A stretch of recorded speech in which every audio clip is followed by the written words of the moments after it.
سفر مدینہ میں آپ کو دیکھا گیا ہے رش اور وسائل کی کمی کے باوجود آپ وضو میں اور طبعی حاجات وغیرہ کے معاملات میں بڑی احتیاط کرتے ہیں. میری عرض یہ تھی کہ اس تعلق سے کچھ مدنی پھول ریکارڈ ہو جائیں. احتیاط تو سارا زندگی بھر کرنی ہے.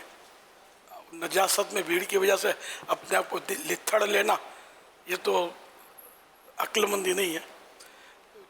اس لیے وہ بچنا تو چاہیے. جہاں زحمت زیادہ ہوگی تو وہاں ثواب بھی زیادہ ملے گا. افضل الاعمال احمسها، افضل ترین عمل وہ ہے جس میں زحمت یعنی تکلیف، محنت، مشقت زیادہ. تو ہر جگہ کوشش تو کرنی ہے. وضو بھی پورا کرنا ہے اور پاکی صافی کا، طہارت کا خیال رکھنا. یہ تو اب یہ تو ذرا پرانی عادتیں تو اس لیے وہ ترکیب بن جاتی ہے. ذہن بن جائے تو سارے مسائل حل ہو جاتے ہیں. ذہن ہی نہ ہو، بندہ ہر چیز کو ایزی لیتا رہے اور کرتا رہے تو پھر تو اب مشکل ہے. لوگوں کا یہاں جن کا ذہن نہیں ہوتا تو وہاں بھی ایک دم سے تو نہیں بن جائے گا. تو وہ بے احتیاطیاں کر رہے ہوتے ہیں. جن کا یہاں ذہن ہوگا وہاں بھی یہ احتیاط ہی کرے گا. اس میں علم بھی ضروری ہے. بغیر علم کے بہت مشکل ہے. صلو علی الحبیب صلی اللہ تعالی علی محمد صلی اللہ تعالی علیہ وسلم.